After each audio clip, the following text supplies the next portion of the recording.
Hello साथियों, नमस्कार। स्वागत है आपका एक और वीडियो में। तो आज हम बात करेंगे यूपी ट्रिपल के 26 जून के हुए एग्ज़ाम के फर्स्ट शिफ्ट के बारे में, जो उसका पेपर हुआ है उसके बारे में। ठीक है, तो चलिए स्टार्ट करते हैं। देखिए, पहला जो क्वेश्चन है कह रहा है कि विद्यालय की शोभा वही बढ़ा सकता है जो अनुशासन में रहे। यह किस प्रकार का वाक्य है? तो अगर वाक्य आपने पढ़ा होगा तो वाक्य कई तरह का होता है, जैसे कि विधानवाचक वाक्य, संकेतवाचक वाक्य, आज्ञावाचक वाक्य, निषेधात्मक वाक्य, संदेहवाचक वाक्य, विस्मयादि, संयुक्त, सरल, प्रश्नवाचक, मिश्र, इच्छावाचक, कई तरह के वाक्य होते हैं। ठीक है, तो इसमें से जो इसका आंसर होगा वो मिश्र वाक्य होगा। ठीक है, अगर सारे वाक्य पढ़ा होगा आपने ध्यान से तो इसमें जो दिया गया है मिश्र वाक्य होगा ये। दूसरा आंसर कह रहा है, दूसरा क्वेश्चन कह रहा है कि श्रुति सम भिन्नार्थक शब्द युग्म लक्ष्य और लक्ष्य, लक्ष्य यानी जो गोल होता है, जो एम होता है उसकी बात, और ये लक्ष्य का मतलब होता है गिनना यानी काउंट करना। ठीक है, तो आपका इसमें आंसर जो होगा पहला यानी ए सही होगा। तीसरे की बात करें तो किस विकल्प में शब्द युग का अर्थ भेद सही नहीं है? शब्द युग का अर्थ भेद सही नहीं है माने गलत है। तो यहाँ देखिए, शब्द युग का अर्थ भेद सही नहीं है। तो भाई शब्द युग में अविराम और अविराम, स्थिर और लगातार। ठीक है, तीसरे का ए ये सही होगा। चौथे की बात करें तो निम्नलिखित में से कौन सा वाक्य संयुक्त वाक्य का उदाहरण है? संयुक्त वाक्य की बात की जा रही है, तो संयुक्त वाक्य यानी जो वाक्य को जोड़ दिया जाए किसी कंजक्शन से तो संयुक्त वाक्य बन जाता है। ठीक है, जैसे एंड से, बट से, तो इस तरह के वाक्य यानी और से जोड़ दिया जाए, लेकिन से जोड़ दिया जाए, फिर से, किंतु से, परंतु से, तो संयुक्त वाक्य बन जाता है। ठीक है, तो यहाँ पर जो तीसरा है वो देखिए, शाम और गाय घर लौट आई, ये जो है आपका संयुक्त वाक्य का उदाहरण है। पांचवा की बात करें तो बात जुर्बा शब्द में कौन सा उपसर्ग है? तो उपसर्ग यानी बा जो है उपसर्ग है, जो पहले जुड़ने से बनता है। निम्नलिखित में कौन सा वाक्य मिश्र वाक्य है? तो मिश्र वाक्य की बात कर रहा है कि मिश्र वाक्य शब्दों को जब मिला दिया जाता है यानी कॉम्प्लेक्स सेंटेंस जिसको कहते हैं, मिश्र वाक्य बन जाता है एकदम जटिल वाक्य। तो मैंने सुना है कि आपके देश में अच्छा राज प्रबंधक है, यानी डी वाला सही है। सातवां कह रहा है कि निम्न में से शुद्ध वाक्य कौन सा है? शुद्ध वाक्य, उसे अनुत्तीर्ण होने की आशा है, कृपया आज का अवकाश देने की कृपा करें, बाद में अनेक जातियां हैं। तो ये जो है पूरी तरह से शुद्ध वाक्य है, आपका सी आंसर सही होगा। ठीक है, आठवें की अगर बात करें तो आठवां देखिए यहाँ पर कह रहा है कि निम्नलिखित में से कौन सा शब्द पुल्लिंग शब्द है? स्त्रीलिंग पुल्लिंग आपने पढ़ा होगा। ठीक है, तो विकृत संस्कृत प्रकृति यानी दंपति जो है इसमें पुल्लिंग शब्द है। आडंबर का पर्यायवाची शब्द नहीं है, तो ढोंग, पाखंड, ढकोसला ये आडंबर में आ जाते हैं, लेकिन दर्प जो शब्द है ये उसका पर्यायवाची शब्द नहीं है।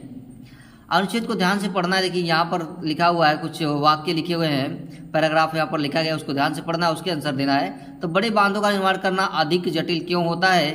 तो अत्यधिक शक्ति लगती है, उसमें समय भी खर्च होता है, धन भी खर्च होता है, बहुत सारा कारण है, तो इसीलिए बड़े बांध का निर्माण करना थोड़ा सा अधिक समय लगता है, जटिल होता है। ठीक है, अगले क्वेश्चन 11 नंबर पर देखिए, 11 नंबर कह रहा है कि जल की मांग क्यों बढ़ती जा रही है? दिन प्रतिदिन जल की मांग देखिए बढ़ती जा रही है, क्योंकि औद्योगिकरण में वृद्धि हो रही। पहले फैक्ट्रियां कम हुआ करती थी, कृषि संसाधन इतने नहीं थे, अब जो है जनसंख्या इतनी नहीं थी, भारत नंबर 1 पर आ गई है, तो जिसकी वजह से जल की मांग जो है बढ़ने की ये कुछ कारण है, जिससे औद्योगिकरण, वृद्धि, वर्षों से बढ़ती जनसंख्या, कृषि में विस्तार, ये बहुत सारे कारण हो सकते हैं। ठीक है, 12 नंबर कह रहा है कि जल संचय वह है जिसमें सही कथन आपको यहाँ भरना है, वाक्य को पूरा करना है। तो यहाँ पर क्या भराएगा? तो जल वर्षा के मुख्यतः भवनों की छज्जों पर इकट्ठा करके भूमि में संरक्षित करके आगे काम में लिया जा सकता है। जल संचय वह जिसमें हम जल संचय का मतलब कि जल को इकट्ठा करना। जैसे पहले के लोग क्या करते थे, नदी खुदवा देते थे, नाले तालाब बनवाते थे, कुएं खुदवाते थे। अब ऐसा कुछ बन नहीं रहा है, न नदियां खुद रही है, न तालाब खुद रही है, न कुएं खुद रहे हैं, जो भी है वो बंद पड़ रहे हैं। तो जल संचय का मतलब को जल संग्रह करना। तो पहले नदियों को पहले तालाब खोद करके जल का संग्रह किया जाता था, लेकिन अब ऐसा कुछ नहीं है। तो जल संचय का मतलब कि जल को सुरक्षित रखना। ठीक है, तो इसमें आपका ए सही है 12 नंबर का। 13 नंबर की बात करें तो जल संरक्षण का सही समास विग्रह और समास का नाम है। तो जल संरक्षण का यानी तत्पुरुष समास। बांध का निर्माण किया जा सकता है, किससे बांध का निर्माण आप कर सकते हैं? यहाँ पर तो देखिए क्या क्या लगेगा, तो कंक्रीट लगा, लकड़ी, चट्टान अथवा मिट्टी से। मिट्टी तो बह जाती है, केवल लकड़ी अथवा मिट्टी से।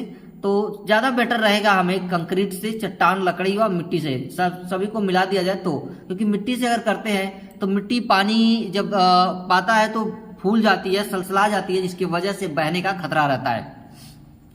तो इससे बांध का निर्माण करना अच्छा नहीं। तो कंक्रीट, चट्टाने और लकड़ी सबको मिला दिया जाए मिट्टी, तो ये इसकी बात बेस्ट रहती है। अगला क्वेश्चन कह रहा है कि कंठ से उत्पन्न होने वाले वर्ण, देखिए कई सारे शब्द होते हैं, जैसे मूर्धन्य स, तल्व स, कंठ स।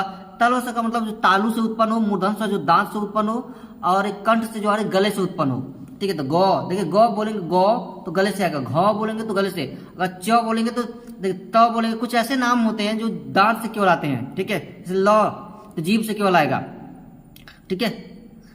तो ऐसे को हम बोलते हैं कंठ शब्द से उत्पन्न वाले शब्द, यानी वर्ण जो है ग और घ है, ग और घ कंठ से उत्पन्न होते हैं, ये गले से आते हैं, ठीक है। 15 नंबर। 16 नंबर क्वेश्चन की बात की जाए तो देखिए, निम्नलिखित में से किस कवि का काव्य भाषा में ब्रज नहीं है? तो मैथिली शरण गुप्त का नहीं है, बाकी हरिश्चंद्र, सूरदास, बिहारी लाल। मानसरोवर में किस कहानीकार की कहानियां संग्रहित है? तो प्रेमचंद्र की कहानियां संग्रहित है। अध्यक्ष महानगर पालिका को लिखे जाने वाला शिकायत पत्र किस श्रेणी में आएगा? तो व्यक्तिगत पत्र में आएगा।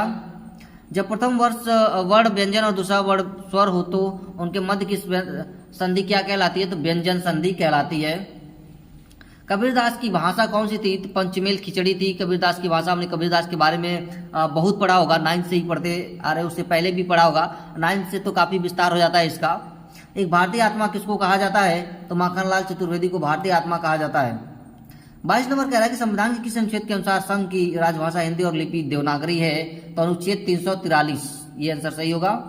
23 नंबर कह रहा है कि प्राकृतिक, संस्कृत, अपभ्रंश, पाली, इन भाषाओं में प्राचीनतम भाषा कौन सी है? तो सबसे प्राचीनतम भाषा हमारी संस्कृत है, क्योंकि अगर महाभारत भी सुनेंगे तो जो उसमें गीता कही गई है, जो वाक्य बोले गए हैं, वो अधिकतर उसमें श्लोक जो है संस्कृत के ही। रामायण भी देखेंगे तो वो भी संस्कृत के, अधिकतर भाषा आप संस्कृत के, इसलिए संस्कृत को सबसे प्राचीन भाषा मानी जाती है, ठीक है। निम्नलिखित में कौन सी रचना संग्रह ब्रज भाषा में है? तो रसखान रचनावली की जो रचना है वो ब्रज भाषा में है। हम चूड़ियां पहन रहे हैं, वाक्य की क्रिया किस काल की है? हम चूड़ियां पहन रहे हैं, देखिए तो कई सारे काल होते हैं, जैसे present indefinite, present continuous, present perfect, present perfect continuous, पूर्ण काल, अपूर्ण एक होता है, अनिश्चित वाक्य होता है। तो ये अपूर्ण वर्तमान काल इसको कहेंगे, क्योंकि प्रेजेंट कंटीन्यूअस इसको इंग्लिश में कहते हैं। अभी काम जारी है लेकिन पूरी तरह से नहीं हो, कह रहे हम चूड़ियां पहन रहे हैं, अब कितनी चूड़ी पहनेगी? पूरी बाजू भर पहन लेगी तो भी उसका काम खत्म नहीं होने वाला है, लगातार वो पहनती रहेगी, यानी काम पूरा नहीं हुआ, ठीक है, अधूरा है, इसलिए हम उसको बोल रहे हैं अपूर्ण वर्तमान काल। अभी वो कार्य क्या है आपका? जारी है, और लगातार वो जारी ही रहेगा, वो चूड़ियां पहनती ही रहेगी। कितनी पहनेगी कोई गारंटी नहीं है, वो खत्म नहीं कर रही है कि मैं 2 चूड़ियां पहन चुकी हूँ, काम खत्म, ठीक है, लेकिन यहाँ पर चूड़ी वो लगातार पहनती ही जा रही है, इसलिए जो वाक्य की क्रिया है वो अपूर्ण वर्तमान काल में रहेगी। 25 नंबर की बात करें तो निम्नलिखित कौन सा संधि विच्छेद सही है? देखिए, तो मध्यवरी यानी मधु प्लस अरी, डी नंबर सही है। निम्नलिखित में से आपदान कारक का प्रयोग किस विकल्प में नहीं हुआ है? पिताजी कार से गए, इसमें नहीं हुआ है। से किस कारक का विभक्ति चिन्ह होता है? तो आपदान से होता है। 29 नंबर देखें तो समझौता शब्द कौन सा प्रत्यय लगा हुआ है? तो अवता, समझौता यानी अवता। निम्नलिखित में से व्यष्टि शब्द का विलोम शब्द समाष्टि। निम्नलिखित में से कौन सा समास का प्रकार सही नहीं है? तो पंचकुटी एंड द समास नहीं सही है।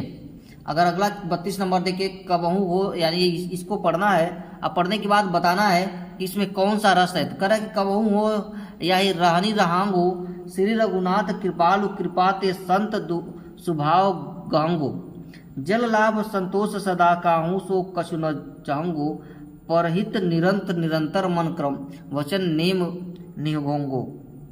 उपयुक्त पंक्ति में निहित रस कौन सा है? तो इसमें जो है शांत रस रहा है, इस वाक्य से वैसे स्पष्ट हो जा रहा है, बिल्कुल ये शांत दिख रहा है।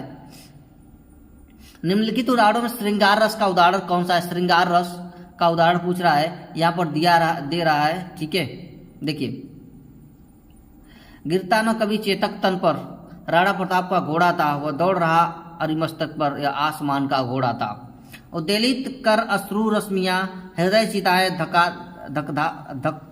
धधकाकर महामारी प्रचंड हो फैल रही थी इधर उधर। पानी केरा बुदबुदा अस मानस की जात, देखत ही छिप जाएगा ज्यों तारा परपात। डी पास ही मिलकर उगी है बीच में अलसी हठीली, देह की पतली कमर की लचीली, नील फूले फूल को सर पर चढ़ाकर कह रही जो छुए हूँ हृदय का दान उसको।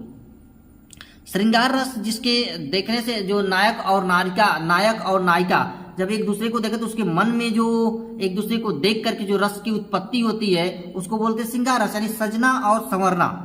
यानी कहते हैं ना सजना है मुझे सजना के लिए, तो यहाँ पर कौन सा वाक्य है जो एक दूसरे के लिए ये हो रहा है, नायक और नायिका के लिए। तो यहाँ जो डी नंबर है देखेंगे, डी नंबर, तो ये वाला वाक्य जो है इसमें श्रृंगार रस है। निम्नलिखित में से कौन सा अर्थालंकार का एक प्रकार है, तो रूपक अलंकार। अलंकार आपने पढ़ा होगा। निम्नलिखित में से कौन से मौन और संपन्न शब्दों के क्रम सही विलोम शब्द का चयन है, तो मुखर विपन्न। 36 नंबर देखते हैं, किस वाक्यांश के लिए प्रयुक्त शब्द सार्थक है, तो व्याकरण जानने वाला विवरस या इतने सारे, तो जो बिना वेतन का काम करता हो और नहीं, ठीक है। प्रत्युत्पन्नति शब्द के लिए सही वाक्यांश निम्नलिखित में से कौन सा है, तो जिसकी बुद्धि में तुरंत नई सूझ उत्पन्न हो, ये आपका आंसर सही है। निम्नलिखित में से कौन सी वर्तनी शुद्ध है, तो आशीर्वाद सही है। देखिए ये वाले जो है सही है, ये आशीर्वाद इसको देखेंगे तो ये देखिए मात्रा में अंतर है, डिफरेंस है। आशीर्वाद इसको पढ़ेंगे तो ये आशीर्वाद हो जाएगा, ये भी आशीर्वाद हो जाएगा, ठीक है। आशीर्वाद ये आपका सही है। निम्न में से कौन से विकल्प में पर्यायवाची युग्म सही नहीं है, तो जलधि अम्बुज सही नहीं है। 40 नंबर अगर देखेंगे तो निम्नलिखित में से तत्सम शब्द कौन सा है, तो कृपा है। निम्नलिखित में से शलाका का तद्भव रूप कौन सा है, तो सलाई है। निम्नलिखित में से तत्सम और तद्भव का कौन सा युग्म सही नहीं है, तो पौत्र पुत्र सही नहीं है। तरनी जटुजा तटुजा तर तमाल तरवर बहुछा है, इस पंक्ति में कौन सा अलंकार है, तो इस पंक्ति में अनुप्रास अलंकार है। तो अनुप्रास अलंकार है, तो अनुप्रास अलंकार क्यों है, तो देखिए तरनी जट तटुजा तट तमाल, तो एक बार, दो बार, तीन बार, चार बार, पांच बार तो आया हुआ है। तो जहां देखिए काव्य में जहां एक ही वर्ण की एक से अधिक बार जब आवृत्ति हो यानी पुनरावृत्ति हो, बार बार वो वर्ण आए, तो उसको बोलते हैं हम अनुप्रास अलंकार, ठीक है। जैसे रति रमणीय मूर्ति राधा की, जैसे तो इसमें र दो बार आ गया। और इसमें अगर देखते हैं तो तरनी टटुजा तत्तमाल, तो शब्द जो है तो वर्ण जो है कई बार आया हुआ है, ठीक है। आगे चलते हैं। 44 नंबर कह रहा है कि तिथि शब्द का बहुवचन है, तो तिथि यानी दिन यानी तिथियां होता है। घर पर भेदी लंका ढाए, कहावत में से कौन सा है, घर की भेदी लंका ढाए, यानी अगर रामायण देखा होगा तो घर की भेदी का होता है, तो विभीषण थे, लंका उन्होंने ढा दिया यानी भेद दे दिया। घर अंदर की बात जाकर के बाहर बताना, यानी आपसी पुरुष से सर्वनाश होता है, ठीक है। तो आंसर सी सही है। ठठेरा शब्द का स्त्रीलिंग निम्न में से क्या होगा, ठठेरीन। 47 आंखों का तारा मुहावरे का क्या अर्थ है, तो भाई आंखों का तारा होना यानी कि अति प्रिय होना, सबसे प्यारा होना, सबसे दुलारा होना, यानी अति प्रिय। मान न मान मैं तेरा मेहमान, यानी जबरदस्ती किसी के बात को मनवाना, भाई मैं ही हूं, यानी जबरदस्ती गले पड़ जाओ, उसको बोलते हैं मान न मान मैं तेरा मेहमान। निम्नलिखित में से वाक्य शुद्ध रूप कीजिए, तो वाक्य को शुद्ध करना है तो कौन सा शुद्ध है कि वन में प्रातः काल के समय बहुत ही मन दृश्य होता है, वन में प्रातःकाल दृश्य बहुत ही सुहावना होता है, तो ये आपका बी नंबर सही होगा। 50 नंबर कह रहा है कि किस विकल्प में सही शब्द तद्भव है, तो डी छकड़ा काजल खेत, ये तद्भव सही है। चलिए आगे चलते हैं। सामान्य बुद्धि परीक्षण दूसरा कह रहा है कि इसे प्रत्येक 8 को गिने जिससे ठीक पहले 6 नहीं लेकिन ठीक बाद 3 या 4, ऐसे कितने 8 हैं, तो भाई 2 हैं। 52 नंबर क्वेश्चन को देखेंगे तो दी गई व्यवस्था से सभी ए को हटा दिया जाए तो निम्न में से कौन सा विकल्प दी गई व्यवस्था के बाएं ओर से 11वां होगा, तो बाएं ओर से 11वां होगा, जैसे कि बाएं ओर से गिनना है, ठीक है। बाएं ओर से गिनेंगे तो बाएं ओर से 11वां कौन होगा, तो यहाँ पर यूज होगा 11वां होगा, ठीक है। अगला क्वेश्चन की ओर चलते हैं अपने 53 नंबर। नीचे दिए प्रश्न में कथन के बाद 2 धारणाएं दी गई है, धारणा एक ऐसी चीज है जिसे माना जाता है या लिया जाता है आपको दिए गए कथन को सत्य मानना है और फिर निर्धारित करना है कि निम्नलिखित में से कौन सी धारणा कथन के अनुसार मान्य है। उत्तर इस प्रकार दें। कथन, हमारी अनुमति के बिना हमारे सॉफ्टवेयर की नकल न करें, एक सूचना। दूसरी, सॉफ्टवेयर की नकल करना संभव है। तो धारणा दोनों जो है, ये धारणा दोनों 1 और 2 अंतर्निहित हैं, यानी दोनों ही धारणा, यानी बी जो है सही होगा आपका। आगे बढ़ते हैं। 54 नंबर क्वेश्चन कह रहा है, निम्नलिखित प्रश्न में कथन दिए गए और इन कथनों के बाद निष्कर्ष दिए गए हैं। निष्कर्षों को पढ़ें और फिर निर्धारित करें कि दिए गए निष्कर्षों में से कौन सा समान ज्ञात तत्वों की उपेक्षा करते हुए दिए गए कथनों का तार्किक रूप से अनुसरण करता है। तो पढ़िए, यहाँ पर देखिए कह रहा है कि कुछ प्रश्न उत्तर हैं और कुछ उत्तर लेखक हैं, सभी लेखक कवि हैं। तो कुछ लेखक जो है उत्तर हैं, कुछ कवि प्रश्न हैं, सारे प्रश्न कवि हैं, कुछ कवि उत्तर हैं। तो 1 और जो 4 है, कुछ लेखक उत्तर है और कुछ कवि उत्तर है का अनुसरण करते हैं। ठीक है, अगले क्वेश्चन की ओर चलते हैं। निम्नलिखित संख्या श्रृंखला में प्रश्नवाचक चिन्ह के स्थान पर क्या आना चाहिए। यहाँ पर जो प्रश्नवाचक चिन्ह के स्थान पर क्या आना चाहिए, तो ये आपका एक क्वेश्चन सही होगा। यहाँ देखिए श्रृंखला दिया हुआ है 132, 156, 2, 210, 140, तो यहाँ पर आपका ये सही आंसर ये सही होगा। आगे बढ़ते हैं। 56 नंबर कह रहा है कि 40 लड़के एक ही पंक्ति में उत्तर की ओर मुख करके खड़े हैं। उत्तर की ओर मुख करके बाएं, अमित बाएं से 11वें स्थान पर है और दीपक पंक्ति के बाएं से 31वें स्थान पर है। तो श्रेया जो पंक्ति में अमित के दाएं से 3रे स्थान पर है, तो दीपक से कितनी दूरी पर होगी, तो भैया 4थे स्थान पर होगी। ठीक है, अगला बढ़ते हैं। रमा और मोहन एक विवाहित युगल हैं जिनकी स्मिता और देविका नाम की 2 बेटियां हैं। देविका की शादी अमन से हुई है, जो मधु और जीवन का बेटा है। रोमिला अमन की पुत्री, कृष्ण जो अमन की बहन है, सुनील से विवाहित है और उसके 2 बेटे अनुज और अंकुर है। अंकुर मधु और जीवन का नाती है। अनुज और रोमिला के बीच क्या रिश्ता है, तो भाई फुफेरे ममेरे, बी आंसर सही होगा आपका। 58 नंबर देखिए, 90 की एक कक्षा में जहाँ लड़कियां लड़कों से दोगुनी है, लड़कियां लड़कों से दोगुनी है, सिरदर ऊपर से 14वें स्थान पर है। यदि सिरदर से 10 लड़कियां आगे हैं तो उसके स्थान पर रंगे होगा, तो 26 नंबर इसका आंसर सही होगा। अगले क्वेश्चन को देखिए। अगला क्वेश्चन कह रहा है कि प्रश्न आकृति के छूटे हुए भाग को पहचानें और दी गई उत्तर आकृतियां पहचानें। तो ये वाली आकृति जो है आपकी बी वाली सही होगी। अगला क्वेश्चन की तरफ बढ़ते हैं। देखिए ये पढ़ना है पूरा, अब पढ़ने के बाद इसका आंसर देना है।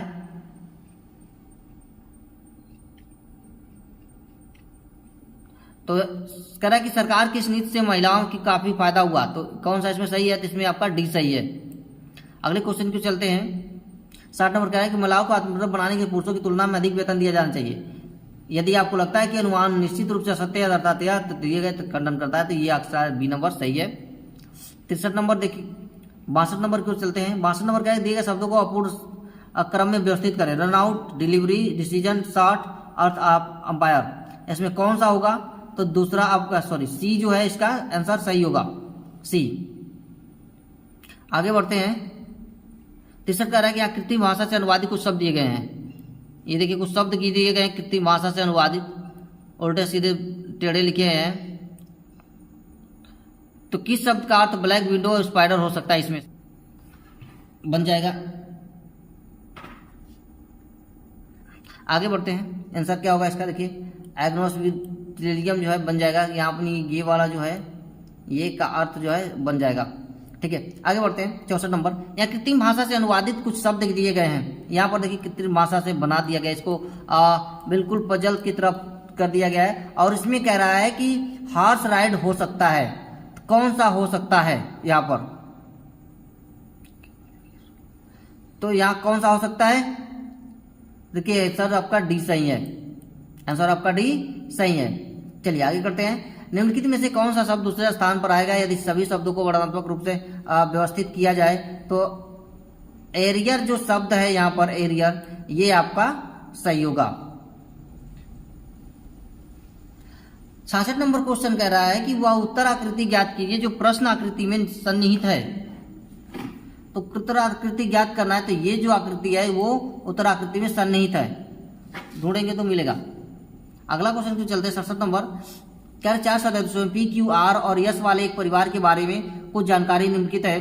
पी एक वयस्क पुरुष है और उसके 2 बच्चे हैं। क्यू पी का दामाद है, आर क्यू का साला है। परिवार में सिर्फ एक जोड़ा है, तो पी की पुत्री कौन सी होगी? जबरदस्त क्वेश्चन है ये, तो यस होगी।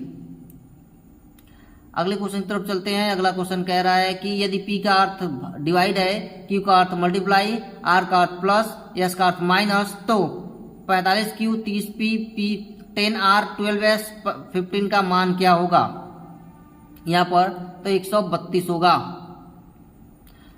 69 नंबर चलते हैं। यदि प्लस का अर्थ घटाना और माइनस का अर्थ भाग और गुणा का अर्थ जोड़ और डिवाइड का परसेंटेज का अर्थ गुणा है, तो इन सूचनाओं के आधार पर इसका वैल्यू क्या आएगा? इसकी वैल्यू होगी -8, इसकी वैल्यू होगी। चलते हैं अगले क्वेश्चन की तरफ। देखिए, उत्तर आकृति में से प्रश्न आकृति का सही जल प्रतिबिंब करें, तो इसका आंसर होगा आपका डी। आगे बढ़ते हैं, 71 नंबर देखते हैं। निम्नलिखित प्रश्न के 4 संभावित उत्तर दिए गए हैं। उत्तर के रूप में सर्वाधिक उपयुक्त विकल्प का चयन कीजिए, तो इसका आंसर जो होगा सी सही होगा। 72 नंबर देखेंगे, यदि किसी भाषा में ग्राफिक्स को IOCMJHER के रूप में कोडित किया जाता है, तो उसी कोड में होमलेस को कैसे कोडित किया जाएगा? तो इसको कोडित किया जाएगा। कोड और डिकोड आपने पढ़ा होगा। 73 नंबर अगर देखा जाए, दीवार घड़ी 12 घंटे में 2 मिनट आगे बढ़ जाती है, तो जबकि टेबल घड़ी हर 36 घंटे में 2 मिनट पीछे हो जाती है। तो दोनों का मंगलवार दोपहर 12 बजे ठीक सेट की गई है। अगली बार जब दोनों एक ही समय दिखाए तो वह क्या होगा? तो वह होगा दोपहर 12 बजे 135 दिन के बाद। अगला क्वेश्चन 74 नंबर। निम्नलिखित प्रश्न के 4 संभावित उत्तर दिए गए हैं। उत्तर के रूप में सर्वाधिक उपयुक्त विकल्प का चयन कीजिए। आप रात के खाने या अतिथि हैं, पेट भर जाने के बाद मेजबान आपसे एक और चपाती लेने को कहता है, तो आप चपाती लेंगे, उस पर एक बुरा चेहरा बनाएंगे, या विनम्रता से कहेंगे कि खाना बहुत अच्छा है और आप पहले ही बहुत खा चुके हैं? ठीक है, ये आपका आंसर सही होगा। चलिए आगे का चलते हैं कि नीचे दी गई जानकारी को पढ़िए और उसके बाद दिए गए प्रश्नों के उत्तर दीजिए। इतने देखिए, इस जानकारी को पढ़ना है और इसको पढ़ने के बाद इसका आंसर देना है। कौन सा कथन सही नहीं है? तो सी और डी के बाई और तीसरे स्थान पर है, तो इसका आंसर जो होगा ई और डी के नीचे बैठा है। जैसे अगर पढ़ेंगे इसको देखे पाएंगे कि 8 मित्र ABCDEFG और H एक वृत्त के केंद्र में मुख करके बैठे हैं। B G और D के बीच में बैठा है। H B के बाएं से तीसरे और A दाएं से दूसरे स्थान पर बैठा है। C A और G के बीच बैठा है। B और E एक दूसरे के विपरीत नहीं बैठे हैं। तो इसका आंसर जो होगा सी सही होगा। डी के बाएं से तीसरा कौन है भाई? तो डी के बाएं से एफ है। मैं अपने घर से उत्तर पश्चिम दिशा में 30 मीटर और फिर दक्षिण पश्चिम दिशा में 30 मीटर चलता हूं। इसके बाद मैं दक्षिण पूर्व दिशा में 30 मीटर चलता हूं। तो अब मैं अपने घर की ओर मुड़ता हूं, तो मैं किस दिशा में जा रहा हूं? तो भाई उत्तर पूर्व दिशा की ओर जा रहा हूं। अगले क्वेश्चन की ओर। समस्या आकृतियों के यूनिट में आकृति 2 आकृति में से एक निश्चित संबंध रखती है। इसी प्रकार उत्तर आकृतियों में से एक आकृति का दूसरी यूनिट में समस्या आकृति से समान संबंध है। और आपको उत्तर आकृतियों के सेट में से आकृति चुननी है जो प्रश्नवाचक चिन्ह के स्थान पर जाएगी। तो कौन सी उत्तर होगी भाई? तो उत्तर नंबर ये बी आपका सही होगा। हवाई ABCD पूर्व की ओर उड़ान भरती है। 125 किलोमीटर उड़ने के बाद विमान ए और डी दाहिने ओर उड़ते हैं, जबकि विमान बी और सी बाएं ओर उड़ते हैं। 115 किलोमीटर के बाद विमान बी और सी ने अपनी बाईं ओर उड़ान भरी, जबकि विमान ए और डी भी अपनी बाईं ओर से मुड़ गए। अब हवाई जहाज ABCD विभिन्न दिशा में उड़ रहे हैं। तो किस दिशा में उड़ रहे हैं? तो उड़ रहे हैं पूर्व पश्चिम पूर्व दिशा में, पूर्व पश्चिम दिशा में। चलिए अगले क्वेश्चन की तरफ चलते हैं। अगला और भी अच्छा क्वेश्चन होने वाला 80 नंबर क्वेश्चन कह रहा है कि निम्नलिखित प्रश्न में से 2 कथन, पहला और दूसरा, आपको यह तय करना है कि क्या कथनों के दिया गया डेटा प्रश्न उत्तर देने के लिए पर्याप्त है। दोनों कथनों को पढ़िए और उत्तर दीजिए। एम का पिता कौन है? ए और बी भाई है। बी की पत्नी एम की पत्नी की बहन है। यदि अकेले कथन 2 के दिया गया डेटा का प्रश्न उत्तर देने के लिए पर्याप्त है, तो ये दोनों कथनों को दिया गया डेटा एक साथ प्रश्न के उत्तर देने के लिए पर्याप्त नहीं है, क्योंकि इसमें कुछ दर्शा नहीं रहा है। 81 नंबर कह कि एक पंक्ति में बैठे एक पैनल ने 6 सदस्यों में से एक सी के दाईं ओर, लेकिन बी के बाईं ओर और बी सी के बाईं और डी के दाईं ओर बैठा है। बी एफ के दाईं ओर बैठा है। तो पंक्ति दोनों ओर बैठे सदस्य को ज्ञात करें। तो इसमें आपका बी एफ और बी आंसर हो जाएगा। अगले क्वेश्चन की ओर बढ़ते हैं। 3 अगस्त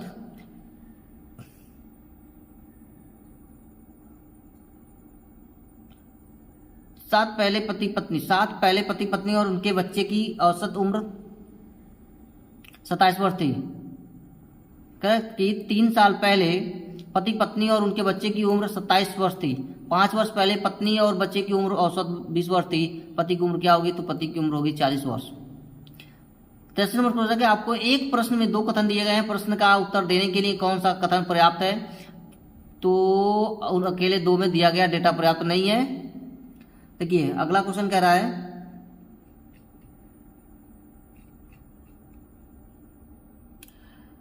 5:20 पर कि 5:20 पर घड़ी की सुई और मिनट की सुई के बीच का कोण ज्ञात कीजिए। तो क्या होगा? 40 डिग्री होगा। 85 नंबर क्वेश्चन, 7 दिसंबर 1947 को कौन सा दिन था? रविवार था। आपने कैलेंडर्स पढ़े होंगे, दिन निकालना किस दिन को ये। 86 नंबर पर चलते हैं। 86 नंबर कह रहा है कि 5 दिसंबर 1983 को निर्मला और राजू ने परिवार को अपनी वर्षगांठ बनाई। 97 में उसकी वर्षगांठ पर कौन सा दिन होगा? तो वही गुरुवार होगा। 87 नंबर कह रहा है कि अक्षर समूह के 4 जोड़े दिए गए हैं, जिनमें से 3 किसी प्रकार से एक जैसे हैं जबकि एक भिन्न है, तो असंगत का चयन करें। तो CWX BZ। अगला क्वेश्चन की ओर बढ़ते हैं। नीचे दिए गए प्रश्न में एक कथन के बाद 2 निष्कर्ष 1 और 2 दिए गया। आपको कथन में दिए गए सभी वाक्यों को तथ्य से मानना है, फिर दोनों निष्कर्षों पर एक साथ विचार करें और तय करें कि उसमें से कौन सा तर्कपूर्ण संदेश से कथन में से की गई जानकारी का अनुसरण करता है। तो भैया आपका केवल निष्कर्ष 1 अनुसरण करेगा।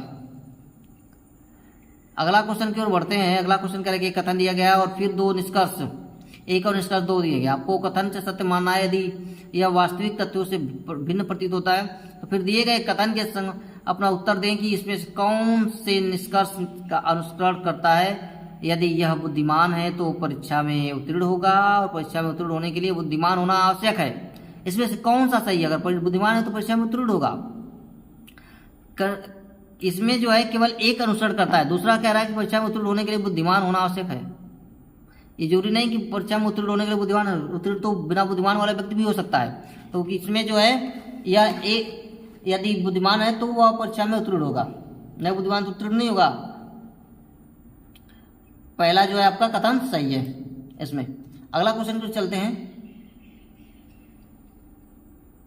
एक स्कूल में 120 छात्रों से 5% तीनों खेल क्रिकेट, शतरंज और कैरम खेल सकते हैं। यदि ऐसा होता है तो कोई भी और केवल 2 खेलने वाले खिलाड़ियों की संख्या 30 है।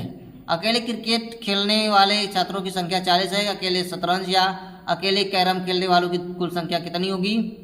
तो ये होगी 44। ए सही है।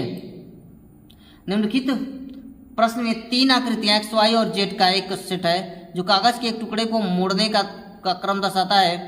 चित्र जेड उस तरीके को दिखाता है कि उसमें मुंह मुड़े हुए कागज को काटा गया। इन 3 आकृतियों के बाद 4 उत्तर आकृतियां दी गई हैं, जिनमें से आपको एक ऐसी आकृति चुननी है जो आकृति जेड के खुले हुए रूप से सबसे अधिक मिलती जुलती है। तो खोलिए कौन सी आकृति होगी? तो भाई ये जो होगी ये आकृतियां होगी। 92 नंबर क्वेश्चन कह रहा है कि उत्तर आकृतियों में निम्नलिखित में से कौन सा घन आप प्रश्न आकृति से खुले हुए घन के आधार पर नहीं है बनाया जा सकता है? तो इसमें आपका बी जो है खुले घन की आकृति नहीं बनाया जा सकता। ठीक है, तो 92 नंबर क्वेश्चन हो गया। 93 नंबर चलते हैं। तो निम्नलिखित में वेन आरेख में अक्षर की पहचान करें जो उन खिलाड़ियों को दर्शाता है जो डॉक्टर भी है लेकिन कलाकार नहीं है। तो आंसर आपका बी सही है। 92 हो गया, 93 हो गया। 94 की ओर चलते हैं। 94 से 95 दिए प्रत्येक प्रश्न में एक कथन जिसके बाद 2 तर्क 1 और 2 दिए गए हैं। आपको तय करना है कि कौन सा तर्क मजबूत तर्क है और कौन सा तर्क कमजोर तर्क है। तो इसमें आपका बी जो है सही होगा। क्या सीखना एक सतत प्रक्रिया है? यदि न तो तर्क 1 और 2 मजबूत है। अगर देखेंगे या तर्क पढ़ेंगे क्या सीखना एक सतत प्रक्रिया है, तो हाँ, सीखने के लिए बहुत कुछ है और हमारे पास इतना समय है नहीं। अपने विषय में उच्चतम डिग्री प्राप्त करने के बाद सीखना बंद हो जाता है, ये तो गलत बात है। हम जो है जीवन पर्यंत सीखते रहते हैं। तो यदि न तो तर्क 1 और न ही 2 मजबूत है, हम जीवन पर्यंत सीखते रहते हैं। कुछ ना कुछ हम जीवन पर्यंत सीखते रहते हैं, इसलिए दोनों उत्तर सही नहीं है। निम्नलिखित आकृति में कितने त्रिभुज हैं? तो 20 त्रिभुज हैं इसमें। 97 नंबर क्वेश्चन, सचिन राहुल से 6 साल छोटा है। सचिन राहुल से छोटा, यदि उसकी आयु का अनुपात 7 संबंध 9 है तो सचिन की आयु ज्ञात कीजिए। तो ये 21 साल होगी। 98 करें कि द्वार का कौन सा आइटम और किस दिन किया गया है? तो भाषण और सोमवार। डी द्वार कौन सा आइटम और किस दिन किया गया? अगला क्वेश्चन कह रहा है 98 तक इन प्रश्नों के उत्तर देने के लिए निम्नलिखित जानकारी का ध्यानपूर्वक अध्ययन करें। कह रहा है कि मित्र ABCDEF और G सोमवार से रविवार तक 1 2 3 4 5 6 7 मित्र है। ये अलग अलग दिन स्टेज शो में परफॉर्म करते हैं। जरूरी नहीं कि इसी क्रम में हो, प्रत्येक एक अलग आइटम का प्रदर्शन करता है, जैसे संगीत, नृत्य, मिमिक्री, नाटक, वाद विवाद, भाषण और एकलाव। जरूरी नहीं कि इसी क्रम में हो, भी गुरुवार को नाटक प्रदर्शित करता है तो रविवार को संगीत प्रदर्शित करता है, वही जी मिमिक्री करता है, लेकिन मंगलवार या शनिवार को नहीं करता। सी का प्रदर्शन जी के प्रदर्शन के अगले दिन है। डी सोमवार को प्रदर्शन करता है, लेकिन नृत्य वाद विवाद नहीं करता है, एकलाप करता है, तो वही बाकी अगले दिन होता है। शनिवार को नृत्य नहीं किया करता। तो इसका कौन सा कथन सही होगा भाई? तो ये सही होगा आपका डी। कौन सा होगा? तो ये सही होगा आपका, देखिए ये सही होगा आपका भाषण सोमवार को, ये सही होगा। ठीक है, चलिए आगे चलते हैं। 99 वाद विवाद में कौन सा परफॉर्म करता है भाई? तो ये सी नंबर सही होगा। 100 नंबर नृत्य में कौन भाग करता है? तो यह परफॉर्म करता है आपका, ये सही होगा। अगले क्वेश्चन की तरफ चलते हैं। निम्न के कौन सा कानून भोपाल गैस त्रासदी के तुरंत बाद लागू हुआ था? तो पर्यावरण संरक्षण अधिनियम 1986 में लागू हुआ था। अगले क्वेश्चन की तरफ, हाल ही में भारतीय मूल के अजय बंगा को निम्नलिखित से किस संस्थान के 14वें अध्यक्ष नियुक्त किया गया है? तो विश्व बैंक। भूपेन हजारिन सेतु, जिसे ढोला साजिद बुध भी कहा जाता है, निम्नलिखित में से किस नदी पर जलीय विस्तार पर भारत का सबसे लंबा पुल बना है? तो लोहित का। अगले क्वेश्चन की तरफ चलते हैं। अगला क्वेश्चन कह रहा है किस देश की शोधकर्ताओं के अदृश्य गैलेक्सी या ब्लैक गैलेक्सी की खोज की? तो इटली की। 105 नंबर क्वेश्चन है, पीएम मोदी ने किस राज्य में जल जन अभियान का वर्चुअल उद्घाटन किया? तो राजस्थान में। निम्नलिखित में से किस राज्य में मेरो संतत नई हरित पहर की शुरुआत की? तो सिक्किम में। निम्नलिखित में से कौन सा देश रामायण से जुड़े स्थलों की पहचान कर भारत के लक्षित पर्यटन को बढ़ावा दे रहा है? तो श्रीलंका। अगला क्वेश्चन कह रहा है कि भारतीय सेना ने निम्नलिखित में से किस राज्य में सबसे ऊंचा प्रतिष्ठित राष्ट्रीय ध्वज स्थापित किया है? तो जम्मू और कश्मीर।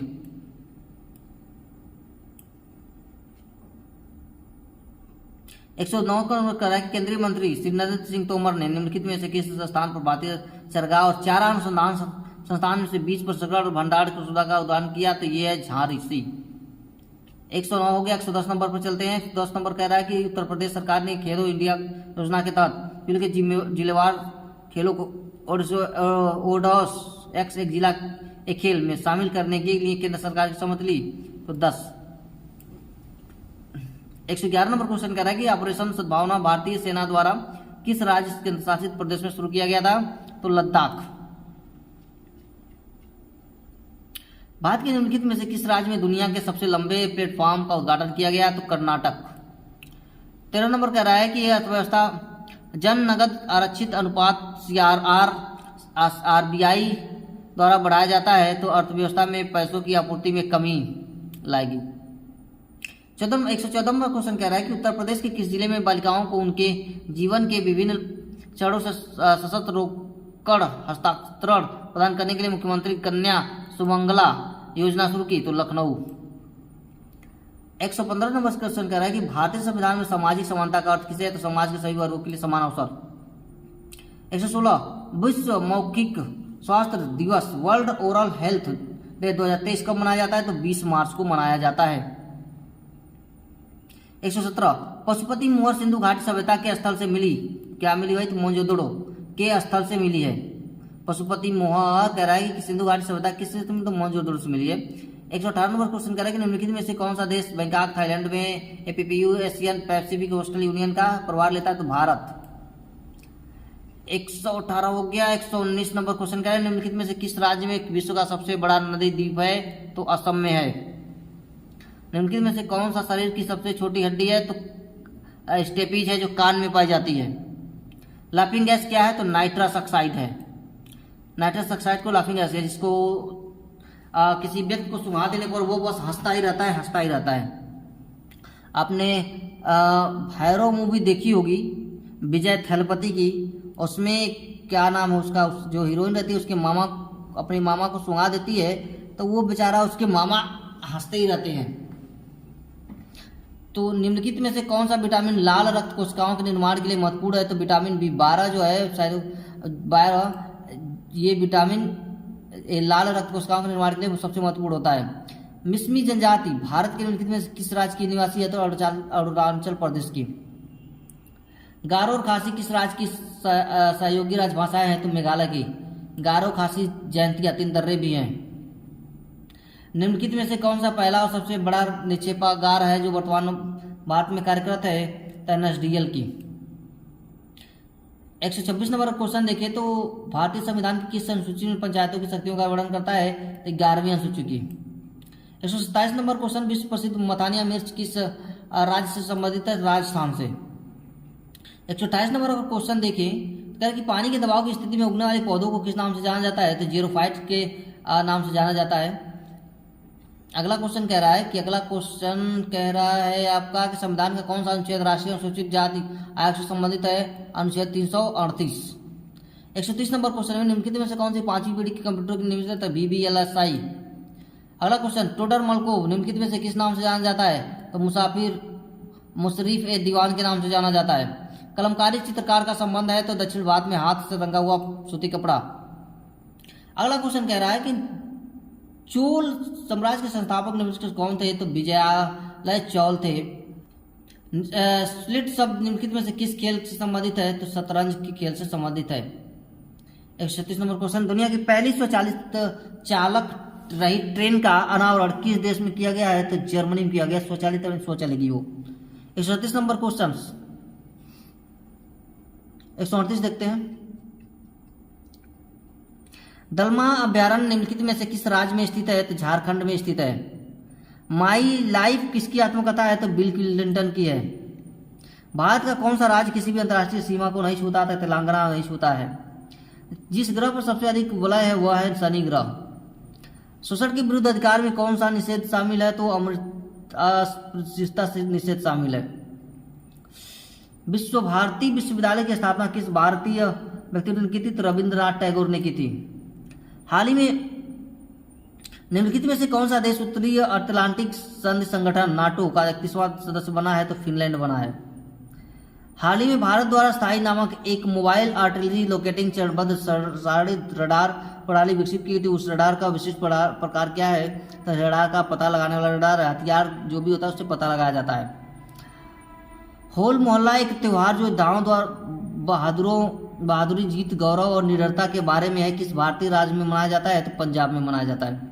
अगला क्वेश्चन कह रहा है कि हाल ही में भारत के सर्वोच्च न्यायालय के युगल को संविधान के किस अनुच्छेद के तहत विवाह के अनुसार विच्छेद के आधार पर तलाक का अधिकार दिया गया? तो अनुच्छेद 142। केंद्रीय गृह मंत्री अमित शाह ने किस क्षेत्र में उल्लेखनीय कार्य के लिए अप्पा साहेब महाराष्ट्र भूषण पुरस्कार दिया गया? तो सामाजिक कार्य। अगला क्वेश्चन कह रहा है कि बाला लाला चार दर्रा निम्नलिखित में से किन 2 राज्य केंद्र शासित को जोड़ता है? तो हिमाचल प्रदेश और लद्दाख। निम्नलिखित में से कौन सी चट्टान अत्यधिक ताप या दबाव द्वारा रूप में प्रदर्शित होती है? कायांतरित चट्टान। 150वां क्वेश्चन है। तो ये 150 क्वेश्चन आपसे पूछा गया था जिसमें बहुत ही शानदार क्वेश्चन रहे हैं और इतने आसान भी ये क्वेश्चन नहीं है जितना आप सोच रहे होंगे। जो अच्छे पेपर देने गए थे वो रात को जाग करके गए थे, एक जिले से दूसरे जिले में पेपर देने गए थे, उनके लिए तो ये पेपर देना आसान नहीं था। काफ़ी अच्छा खासा पेपर है। ठीक है, हिंदी थोड़ी आसान है क्योंकि हम लोग हिंदी से आते हैं और शुरुआत से हिंदी पढ़ते हैं, तो हिंदी थोड़ी क्या बहुत आसान लग रही है। लेकिन यहाँ पर अगर करंट अफेयर की बात करें, जीएस की बात करें, तो ये आसान थोड़ा नहीं है, ये थोड़ा सा टफ है। ठीक है, और साइंस का तो बहुत कम क्वेश्चन आया हुआ है। ठीक है, तो जो बच्चे रात को जाग करके गए थे, जो ट्रेनों में भर करके गए थे, जिनकी आंखें जो थी नींद से सूजी हुई थी, उन बच्चों के लिए, उन छात्रों के लिए पेपर देना इतना आसान नहीं था, क्योंकि उनके लिए क्वेश्चन समझना फिर लगाना, ये क्वेश्चन थोड़े रीजनिंग के जो क्वेश्चन थे थोड़े परेशान करने वाले क्वेश्चन हैं। ठीक है, ये क्वेश्चन बहुत परेशान करने वाले हैं।